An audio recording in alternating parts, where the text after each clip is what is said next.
friends. I'm doing like a combined video today of the movies I watched in March and the books I read in March because I didn't do much of either, so I'm just gonna combine the video. I'm sick right now. I'm sure you can hear it in my voice.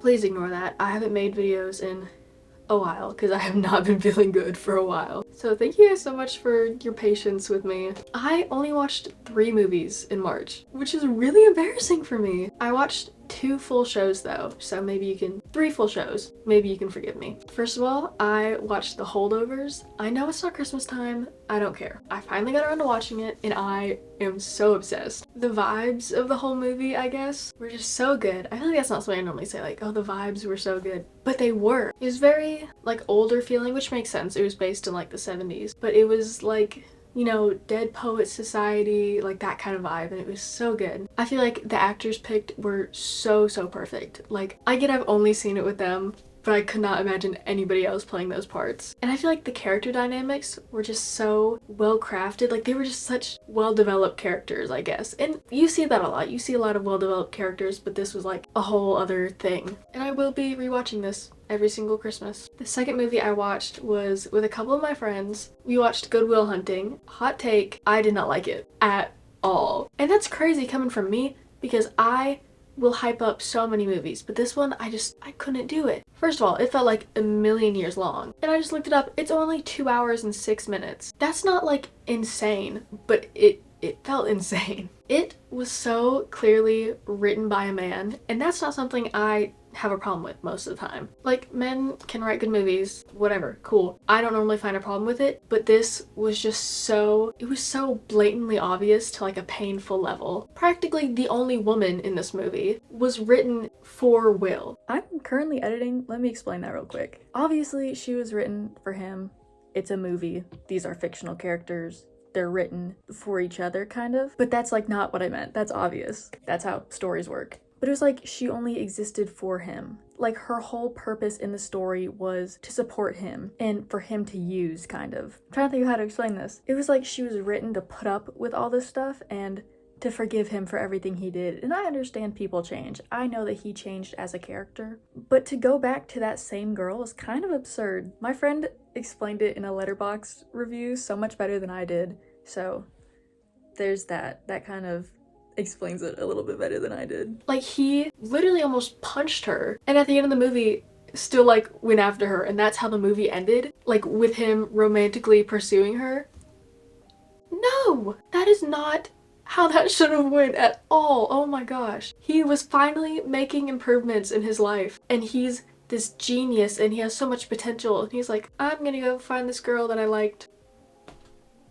What? I went to review it on Letterboxd later and realized how highly rated it is. Thousands of people are like, this is one of the best movies ever. There's no way this many people feel so strongly about this movie being good. And everybody has their own opinions. That, you know, if you like that movie, this is no hate towards you. I couldn't do it and I never want to watch it again, you know? There was one scene though, the "it's not your fault" scene, that redeemed it a little bit for me. That is the only thing keeping me from being like, I despise this movie. That scene was really good. I loved it. The last movie I watched was Anatomy of a Fall, and this one, oh my gosh, I loved it so much. The cast, again, was absolutely incredible. All their performances were amazing, including the dog, and I'm like not even kidding when I say that. Genuinely, that dog can act. It was just so believable, and I know that's the whole point of acting, is to make it believable, but like, wow.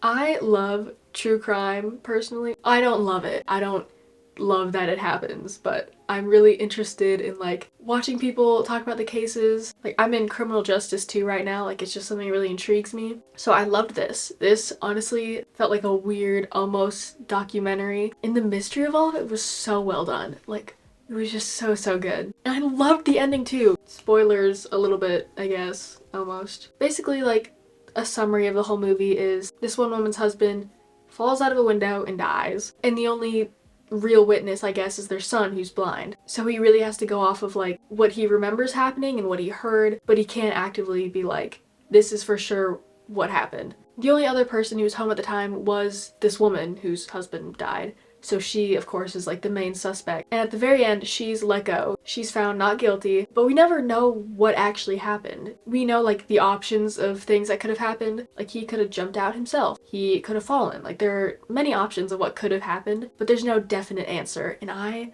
honestly loved that. Now for the 3 shows I watched Abbott Elementary, all 3 seasons. I guess season 3 is still ongoing, but up to the most current episode. And I am obsessed with it. We were in California earlier this month, and we actually went to like the Warner Brothers studio, and we saw the back lots, like where it was being filmed. So we got home and we were like, we have to watch this now. And we binged the whole thing in like just a few weeks. I am a huge fan of mockumentaries, as you guys know, I'm sure. They're all I talk about. But especially in like sitcoms and like comedy shows, I think they're just like the best things ever. All the characters are so fun and so believable, which again, I know that's the point of acting. And again, I think the actors picked out for those characters were just so perfect, so on point. Especially Gregory, Janine, and Jacob. I think those 3 are like perfect. And Gregory and Janine are making me very angry right now. Spoilers kind of again. Because they have like the whole will it happen, won't it happen thing going on. And recently in the show, they both admitted to liking each other, like 3 seasons in finally. But they were both like, ooh, now's not a good time. And then they waited a couple months, and then Janine comes back and she's like, Gregory, I still like you. And he's like, oh, I don't really. Oh! And I think the reason it makes me so mad is because it's so real. It's so relatable and it hurts. And like I said, this show is still ongoing, so they're still putting out episodes every week. Except actually, they're only putting out 2 this month, so whatever.